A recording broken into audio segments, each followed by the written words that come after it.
Hello दोस्तों, welcome to sleepy classes. तो आज के प्रीमिक्स के सेशन में 5 सवाल डिस्कस करेंगे। इकोनॉमी के प्रीलिम्स टेस्ट सीरीज से सवाल ये निकाले गए हैं। शुरुआत करने से पहले एक छोटी सी पीस ऑफ इंफॉर्मेशन आप सभी के लिए कि सिंस एग्जाम नज़दीक आ रहा है, हालांकि एक्सटेंड हो चुका है बट चलो एग्जाम तो है ही है, प्रीलिम्स आने वाला ही है, तो कहीं ना कहीं जितना भी आपने इतने समय से तैयारी की है, चीज़ों को पढ़ा है, रिटेन करने की कोशिश कर रहे हैं, तो एक फाइनल टच देने के लिए एक स्पेशल कोर्स यहाँ पर रैपिड रिवीजन का निकाला गया है। तो डिटेल्स आपके सामने अवेलेबल हैं। 11 अप्रैल से आपकी लाइव क्लासेस की शुरुआत यहाँ पर हो जाएंगी। सुबह से शाम तक बैठेंगे, चीज़ों को रिवाइज करेंगे 2 दिन में पर सब्जेक्ट के हिसाब से।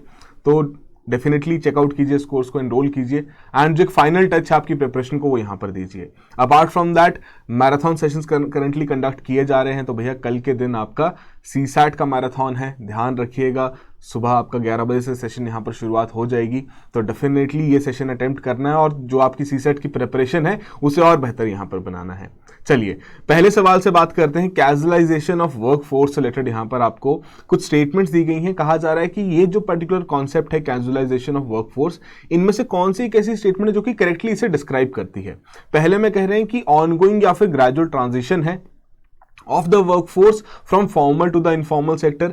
सेकंड में कह रहे हैं आपका एक्सटेंडेड प्रोसेस है which is aimed at subjecting companies to government regulations. Third में कह रहे हैं कि सिग्निफाई करता है ये rise in the proportion of self employed individuals in the workforce. या फोर्थ में कह रहे हैं कि आपकी प्रोग्रेशन यहां पर देखने को मिल रही है from self employment and regular salaried jobs to the casual wage labour. तो ये आपको 4 स्टेटमेंट्स यहां पर दी गई हैं। थोड़ा सोचिए और बताइए कि कैजुअलाइजेशन ऑफ वर्कफोर्स को इनमें से कौन सी स्टेटमेंट करेक्टली यहां पर डिफाइन करती है। तो बेसिकली जब हम वर्कफोर्स के बारे में बात करते हैं तो कुछ इंपॉर्टेंट इंडिकेटर्स तो हम पढ़ते ही हैं कि भैया आपका वर्कर पॉपुलेशन रेशियो क्या है, लेबर फोर्स पार्टिसिपेशन रेट क्या है। तो भैया इन दोनों का आंसर बताइए जरा कमेंट बॉक्स में कि इन दोनों को किस तरीके से डिफाइन किया जाता है, right. But apart from that ऐसे कॉन्सेप्ट्स भी वहां पर आते हैं कि इनफॉर्मलाइजेशन ऑफ वर्कफोर्स हो रही है, तो कहीं ना कहीं जो पहली स्टेटमेंट है वो इस चीज को रिप्रेजेंट करती है कि इनफॉर्मलाइजेशन यहां पर हो रही है। बट जो डी स्टेटमेंट आप यहां पर देख रहे हैं कि धीरे धीरे यहां आपका एक तरीके से सेल्फ एम्प्लॉयड लोग या जो रेगुलर सैलरीड जॉब्स वाले लोग थे वो कैजुअल वेज लेबर या फिर कॉन्ट्रैक्चुअल जॉब्स में यहां पर शिफ्ट कर रहे हैं, उसे हम कहते हैं कैजुअलाइजेशन ऑफ वर्कफोर्स। और वही आपका यहां पर करेक्ट आंसर भी दिया गया है कि जनरली जो लोग ऑलरेडी सैलरीड थे, अच्छे खासे यहां पर तरीके से काम कर रहे थे, पैसा कमा रहे थे, अपनी खुद की कोई दुकान डाली हुई थी, सेल्फ एम्प्लॉयमेंट का काम यहां पर कर रहे थे, तो उस केस में हम क्या देख रहे हैं कि इस प्रकार का ट्रांजिशन यहां पर देखने को मिल रहा है, जिसके चलते अब वो जो कैजुअल जॉब्स हैं या जो आपकी कॉन्ट्रैक्चुअल जॉब्स हैं जहां पर आपको मिनिमम वेज के हिसाब से पेमेंट यहां पर मिल रही है, फिक्स्ड वेज के हिसाब से पेमेंट वहां पर मिल रही है, वो यहां पर जब ट्रांजिशन होगा तो उसे हम कहते हैं कैजुअलाइजेशन ऑफ वर्कफोर्स। तो वही सवाल आपसे यहां पर पूछा गया था। तो करंटली आपको पता ही है हमारे देश में जो फॉर्मलाइजेशन की एक सबसे बड़ी समस्या है कि हमारा बहुत सारा जो वर्कफोर्स है वो informal sector, unregulated informal sector में एंगेज्ड है। तो डेफिनेटली उसको कन्वर्ट करने के लिए फॉर्मलाइजेशन सेक्टर में सरकार द्वारा टाइम एंड अगेन एफर्ट्स रखे जा रहे हैं, उनकी रजिस्ट्रेशंस करवाई जा रही हैं न्यूमरस प्लेटफॉर्म्स पर, ताकि उनको उस प्रकार की अपॉर्चुनिटीज भी प्रोवाइड की जा सके एंड सरकार के पास भी पूरा डेटाबेस अवेलेबल रहे कि कौन सी वर्कफोर्स कौन से सेक्टर्स में यहां पर एम्प्लॉयड है, राइट। चलिए आगे बढ़ते हैं, बात करते हैं सेकंड टॉपिक के बारे में। सेकंड क्वेश्चन यहां पर आपका डेप्रिसिएशन से रिलेटेड है, जो कि हम जनरली पढ़ते हैं, right. Not the depreciation of the currency but generally जो हम यहां पर फिक्स्ड कैपिटल की डेप्रिसिएशन की बात करते हैं। तो 3 स्टेटमेंट्स दी गई हैं, कितनी स्टेटमेंट्स यहां पर करेक्ट हैं वो बताना है। पहले में कह रहे हैं डेप्रिसिएशन रिप्रेजेंट करता है routine deterioration of capital due to regular wear and tear. Second में कह रहे हैं डेप्रिसिएशन आपकी रिकॉर्ड होती है रिगार्डलेस अगर कोई एक्सपेंडिचर हो रहा हो या ना हो रहा हो इकोनॉमी में। एंड थर्ड में कह रहे हैं यदि कोई भी अब्रप्ट या फिर अनफोर्सिन डिस्ट्रक्शन हो जाए कैपिटल एसेट्स की, वो भी आपकी डेप्रिसिएशन को यहां पर रिप्रेजेंट करती है। तो थोड़ा सोचिए डेप्रिसिएशन के कॉन्सेप्ट को और करेक्ट आंसर यहां पर मार्क कीजिए। तो बेसिकली डेप्रिसिएशन हम क्या कहते हैं कि भैया यहां पर आपके जो एसेट्स हैं उनका वेयर एंड टियर हो रहा है ना। फिक्स जो एसेट्स हैं या जो आपका कैपिटल एसेट्स हैं उनका यहां पर वेयर एंड टियर हो रहा है, जैसे मशीन्स होगी, बिल्डिंग्स होगी, राइट, आपकी गाड़ियां होंगी, कि जितने भी आपके इक्विपमेंट्स यहां पर रहेंगे विद टाइम जैसे जैसे उनका यूसेज बढ़ता जाता है, जैसे जैसे उन्हें आप यूज करते रहते हैं, डेफिनेटली हमें डेप्रिसिएशन देखने को मिलती है। तो पहली स्टेटमेंट तो बिल्कुल करेक्टली इस चीज को रिप्रेजेंट करती है। बट यदि एक्सपेंडिचर हो या ना हो तब भी डेप्रिसिएशन होगी, जी हाँ वो तो होगी, है कि नहीं। मशीन यदि आपके द्वारा खरीदी गई है और आप उसको चलो बहुत लिमिटेड तरीके से यूज कर रहे हैं, बहुत ही लिमिटेड तरीके से आपका एक्सपेंडिचर इकोनॉमी में देखने को मिल रहा है, बट फिर भी उसकी डेप्रिसिएशन तो होगी ना, क्योंकि उसकी जो वैल्यू है विद टाइम धीरे धीरे डिक्रीज होना शुरू हो जाएगी। जो उसकी एफिशिएंसी है काम करने की, आउटपुट जनरेट करने की, वो विद टाइम यहां पर डिक्रीज हो जाएगी। तो डेफिनेटली सेकंड स्टेटमेंट भी यहां पर करेक्ट है। थर्ड में जो बात की जा रही है कि अगर कोई भी अब्रप्ट या फिर अनफोर्सिन डिस्ट्रक्शन हो जाए आपके कैपिटल एसेट की, कोई भी नेचुरल कैलेमिटी होगी, तो वो आपका डेप्रिसिएशन में इंक्लूड नहीं किया जाता, जिसके चलते दो स्टेटमेंट्स करेक्ट होने की वजह से बी ऑप्शन हमारी यहां पर करेक्ट ऑप्शन है। तो वही चीज आपको यहां पर समझाई गई कि क्या डेप्रिसिएशन यहां पर देखने को मिलती है, किस प्रकार से आपके मशीन्स जैसे जैसे काम करते रहते हैं, कैसे उनकी वेयर एंड टियर यहां पर होती है। एंड डेफिनेटली उस तरीके से इस डेप्रिसिएशन को मद्देनजर रखते हुए एक फ्यूचर प्रोजेक्शन वहां पर सेट की जाती है कि after a particular period of time in machines को रिप्लेस भी करना पड़ेगा, है ना। तो वही आपको बेसिक सा पॉइंट यहां पर मेंशन किया गया है। तो हम जब भी कहते हैं कि भैया ग्रॉस से अगर आपको नेट में जाना है तो ग्रॉस में से आप डेप्रिसिएशन निकाल दीजिए, आप नेट रिजल्ट वहां पर पा लेंगे, चाहे वो आपका जीडीपी का हो या इन्वेस्टमेंट का हो, जीवीए का हो, जिस भी तरीके से आप यहां पर कैलकुलेशन करना चाहते हैं, राइट। तो वही बेसिक से पॉइंट्स यहां पर आपको दिए गए थे। अपार्ट फ्रॉम द डेप्रिसिएशन आपका एक अकाउंटिंग कॉन्सेप्ट है ना, आपकी जब एनुअल अकाउंटिंग यहां पर की जाएगी वेयर एंड टियर की, तो डेफिनेटली उसे हम इंक्लूड करेंगे ही करेंगे, चाहे आपका एक्सपेंडिचर हुआ हो या ना हुआ हो, है ना, क्योंकि मशीन की जो एफिशिएंसी वो ग्रेजुअली यहां पर रिड्यूस होती जाएगी। चलिए अगला सवाल यहां पर देखते हैं, बजट कंपोनेंट से रिलेटेड है। बड़ा ही सिंपल सा सवाल आपसे यहां पर पूछा गया है, इनकरेक्ट स्टेटमेंट यहां पर फाइंड आउट करने के लिए कहा गया है। पहले में कह रहे हैं जो आपकी नॉन टैक्स रिसीट्स है ना सरकार की, उसमें आपके इंटरेस्ट या फिर जो डिविडेंड्स आप रिसीव करते हैं इन्वेस्टमेंट्स पर, वो इंक्लूड किए जाते हैं। अपार्ट फ्रॉम दैट यदि आपकी कोई भी फीस आप वहां पर चार्ज कर रही है सरकार, कोई अर्निंग्स यहां पर जनरेट कर रही है कोई सर्विसेज प्रोवाइड करते हुए, वो भी यहां पर आपकी नॉन टैक्स रिसीट्स में इंक्लूड की जाती हैं। सेकंड में कह रहे हैं जो आपकी इंटरेस्ट पेमेंट्स जो कि सरकार यहां पर करती है ऑन डेट, मतलब जो उन्होंने उधार ले रखा उसकी जो इंटरेस्ट पेमेंट्स यहां पर करेंगे, they constitute a component of revenue expenditure. And third में कहा जा रहा है कि जितनी भी ग्रांट्स यहां पर state government as well as union territories को दी जाती हैं, they are utilized for the creation of capital assets. तो 3 स्टेटमेंट्स दी गई हैं, थोड़ा सोचिए और बताइए यदि आपको लगता है कोई भी स्टेटमेंट यहां पर इनकरेक्ट नहीं है तो डी ऑप्शन आपकी करेक्ट ऑप्शन बन जाएगी। तो मार्क कीजिए अपनी करेक्ट ऑप्शन यहां पर। तो एक तरीके से जब हम बजट को डिस्कस करते हैं, समझने की कोशिश करते हैं कौन कौन से कंपोनेंट्स हैं, रेवेन्यू अकाउंट में कौन कौन सी एंट्रीज आएंगी, कैपिटल अकाउंट में कौन कौन सी एंट्रीज आएंगी, तो पहली 2 स्टेटमेंट्स तो उस चीज को कैटर कर देगी। अगर आपको पता रहेगा, पूरा कंपोनेंट आपने अच्छे से पढ़ा होगा, पूरे बजट को अच्छे से समझा होगा, तो पहली 2 स्टेटमेंट्स आप बता सकते हैं कि बिल्कुल करेक्टली यहां पर मेंशन की गई है। बट सी जो स्टेटमेंट है बिल्कुल साफ साफ दिखती हुई बात है कि भैया एक तो पहली बात एक्सट्रीम स्टेटमेंट है कि सारी ग्रांट्स जो स्टेट गवर्नमेंट या यूटीज को दी जा रही हैं वो सिर्फ और सिर्फ कैपिटल एसेट्स की क्रिएशन के लिए नहीं दी जाती, उसके बियॉन्ड भी यहां पर ग्रांट्स आपकी प्रोवाइड की जाती हैं। जैसे एग्जांपल के तौर पर रेवेन्यू डेफिसिट ग्रांट्स यहां पर होगी, राइट। तो सी स्टेटमेंट हमारी यहां पर इनकरेक्ट होते हुए करेक्ट ऑप्शन हमारा यही बनता है।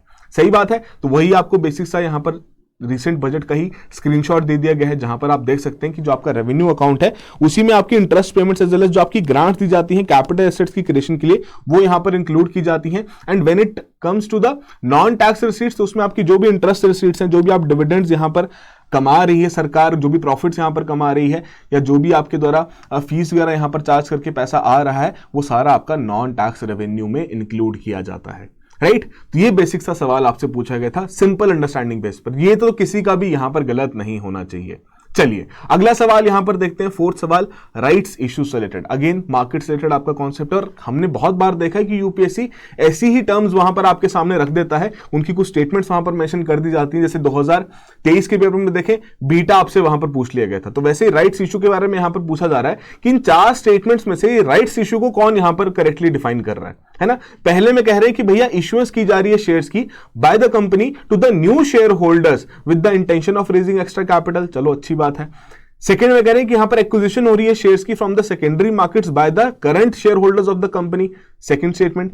थर्ड में कह रहे हैं सॉलिसिटेशन एक्सटेंड की जा रही है to the existing shareholders of the company कि भैया एडिशनल शेयर्स आप यहां पर परचेज कर सकते हैं कंपनी से। थर्ड जो लास्ट ऑप्शन है उसमें कहा जा रहा है कि यहां पर रीपर्चेज किया जा रहा है of the shares bye the company ताकि वो एनहांस कर सकें अपनी entitlements of the current share holders. तो क्या लगता है आपको इनमें से कौन सी स्टेटमेंट यहां पर करेक्टली राइट्स इशू को समझाती है?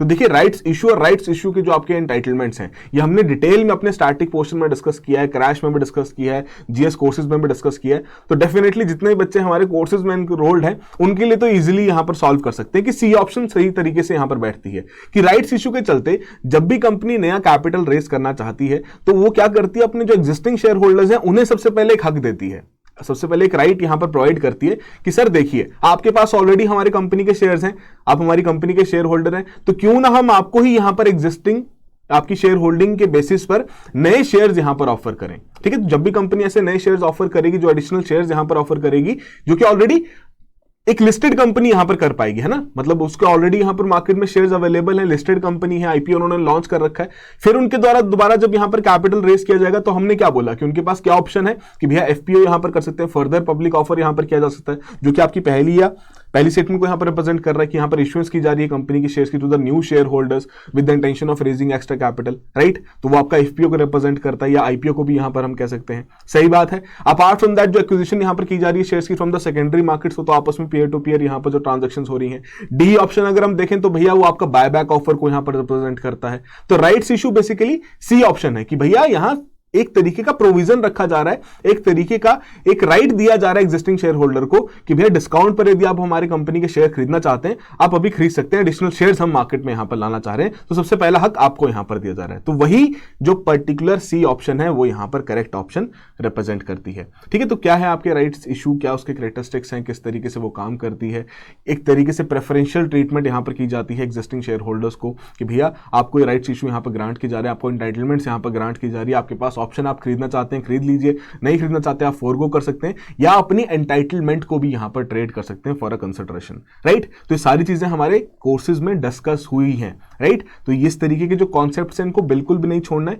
मैं मानता हूं कि मार्केट से रिलेटेड जो सवाल आते हैं कई बार बहुत टेढ़े मेढ़े पूछ लिए जाते हैं, बहुत डीप डाइव भी आपको नहीं जाना कि भैया ट्रेडिंग करना शुरू कर दें, बट हाँ एक बेसिक अंडरस्टैंडिंग होनी चाहिए ऐसे इंपॉर्टेंट कॉन्सेप्ट्स के बारे में कि एग्जैक्टली एग्जामिनर आपसे क्या पूछना चाह रहा है। सही बात है, तो आई होप आपने भी इस क्वेश्चन को बिल्कुल करेक्टली यहां पर आंसर किया हो। चलिए लास्ट सवाल यहां पर काउंटर वेलिंग ड्यूटी से रिलेटेड। तो देखो सारे सवाल ना स्टैटिक नेचर के हैं, करंट अफेयर्स वाले तो आप डेफिनेटली पढ़ ही रहेंगे, बस स्टैटिक नेचर भी जो जितना भी आपका रहता है, जितना भी कंपोनेंट रहता है उसको भी रिवाइज करना टाइम एंड अगेन जरूरी है।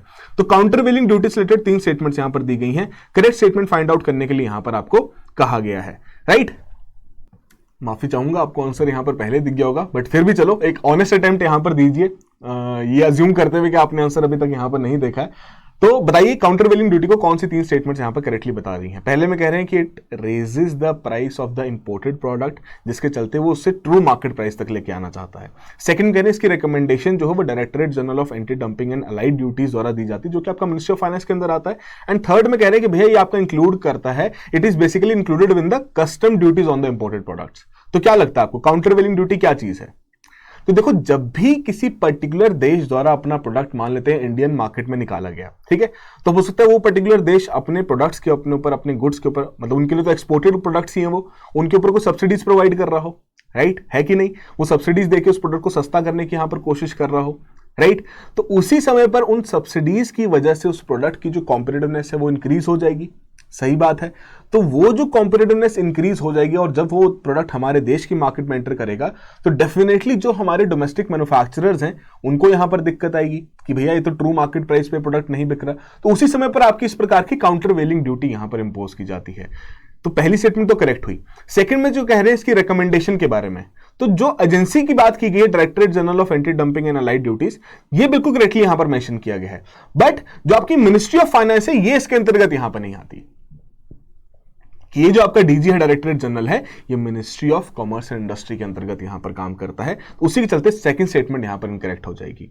थर्ड में जो बात की जा रही है कि भैया इसमें आप बेसिकली ये कस्टम ड्यूटीज में इंक्लूड कर दिया, तो जी नहीं, इसको सेपरेटली वहां पर प्रोडक्ट बाय प्रोडक्ट बेसिस पर वहां पर इंप्लीमेंट किया जाता है, जिस पर सीवीडी वहां पर बनती है। ठीक है जी। एक सिंपल सा सवाल आपसे यहां पर मैं एक और पूछूंगा कि काउंटर वेलिंग ड्यूटी और एंटी डंपिंग ड्यूटी इन दोनों के बीच में क्या डिफरेंस है?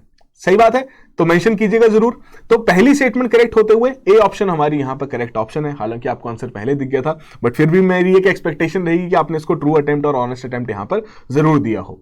सही बात है, तो वही डिटेल्स आपके सामने यहां पर प्रोवाइड की गई हैं। काउंटर वेलिंग ड्यूटी के बारे में आपको यहां पर बताया गया है कि ये जो काउंटर वेलिंग ड्यूटी है इसी के चलते यहाँ पर इंपोर्टेड प्रोडक्ट्स का जो प्राइस है उसे बढ़ाया जाता है, डोमेस्टिक जो आपके मैन्युफैक्चरर्स या जितने प्रोडक्ट्स हैं उनके लिए एक लेवल प्लेइंग फील्ड यहाँ पर क्रिएट की जाती है, राइट। तो यही बेसिक से सवाल आपसे यहाँ पर पूछा गया था। तो जो भी आपका स्कोर रहा है कमेंट बॉक्स में जरूर मेंशन कीजिए। एंड सिंस प्रैक्टिस का समय चल रहा है तो ये पर्टिकुलर जो आपके लिए कोर्स, बहुत ही छोटा सा कोर्स यहाँ पर प्रैक्टिस क्वेश्चन का तैयार किया गया है, ये भी आपके लिए बहुत क्रूशियल है, राइट। तो डिटेल्स आपके सामने है, आपको लगता है इस चीज़ की जरूरत है, आपको प्रैक्टिस करने की जरूरत है, आपने अभी तक प्रैक्टिस ढंग से नहीं की है, तो एक बहुत ही अच्छा रामबाण आपके लिए यहाँ पर ये बन सकता है। चलिए, तो आई होप यहाँ पर आपने कुछ ना कुछ चीज़ें सीखी हो, वैल्यूएडिशन हुआ हो, वैल्यूएडिशन नहीं हुआ है तो एटलीस्ट रिवीजन यहाँ पर जरूर हुआ हो। तो that will be all the very best, have a good preparation.